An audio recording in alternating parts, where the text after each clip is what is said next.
Imperfection is aptly named.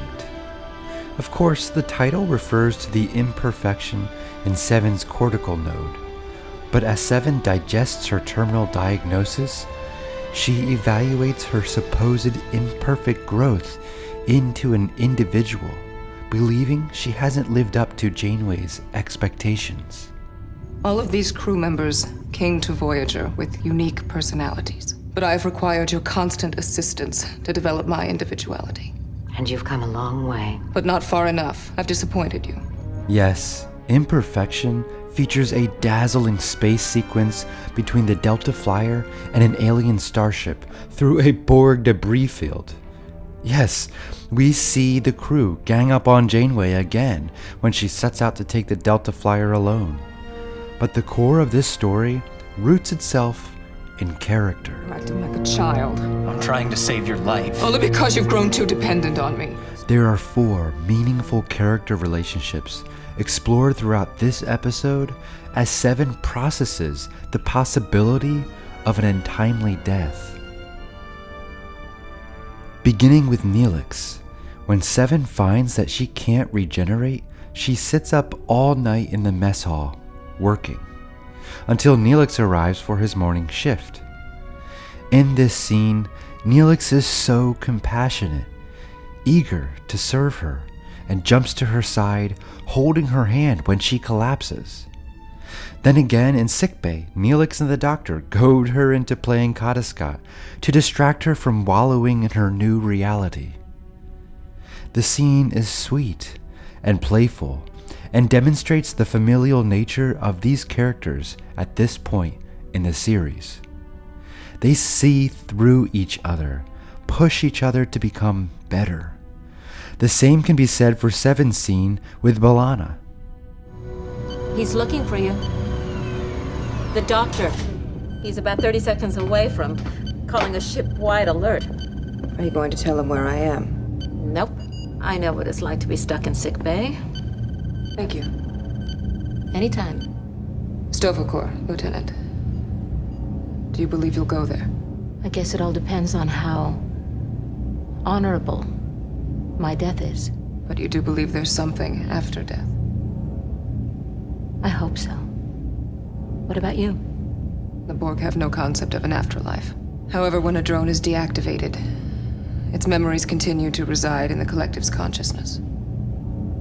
As long as the hive exists, so will a part of that drone. You don't seem to take much comfort in that. My link to the collective has been severed for nearly 4 years. If I die, everything that I've accomplished in that time, everything I achieved as an individual, will be lost. It will be as if I never existed. I think you're a little more memorable than you're giving yourself credit for. You don't need the collective to validate your existence. You've made an impact on every member of this crew. That's your legacy. Often at conflict, B'Elanna sympathizes with Seven's desire to be useful and covers for her. B'Elanna's assurance that Seven's legacy is how she's impacted every member of the crew is extraordinary and heartwarming. These characters are so well portrayed and written. Later in the episode, a similarly heartwarming moment is shared between Janeway and Seven. Ensign Marie Kaplan, Ensign Lindsay Ballard, Crewman Timothy Lang. Every person on this list died under your command. You accepted their deaths, but I don't believe you'll accept mine. I'm trying to make a point. Which is?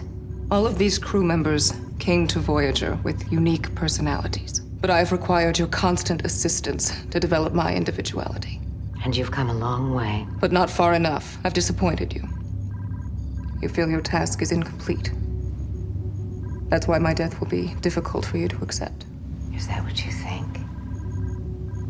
That you haven't lived up to my expectations? Clearly I haven't, but I want you to know that the failure has been mine. You haven't failed, Seven. You've exceeded my expectations. You've become an individual. An extraordinary individual. Seven expresses her belief that Janeway will not accept Seven's death because she has not fully met her expectations as an individual.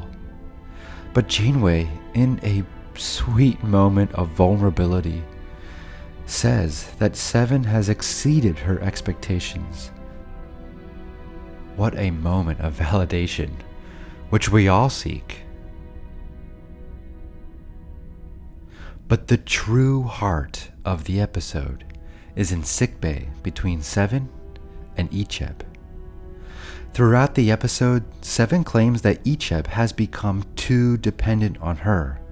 But after he disconnects his cortical node in order to give it to her, he argues effectively that she must learn to depend on others despite the risk to Icheb. He argues that the ship's policy is to risk the crew's safety to respond to the distress calls of strangers. And so, Seven acquiesces and agrees to receive his node. The moment is tense, dramatic, and rich in pathos. A great moment for Seven. I'm trying to save your life. Only because you've grown too dependent on me. So you think I need to learn to rely on other people? Yes. What about you? You've refused to rely on a single member of this crew. You're the one who needs to rely on others. Isn't that what people on this ship do? They help each other? Whenever we can. And when you respond to a distress call, you're risking the life of everyone on this ship to respond to the aid of strangers. He's right. Captain, he's just a child. I don't think he is. Not anymore. Please, just let us help you. And for the emotional and relational dynamics of this episode, this is why Voyager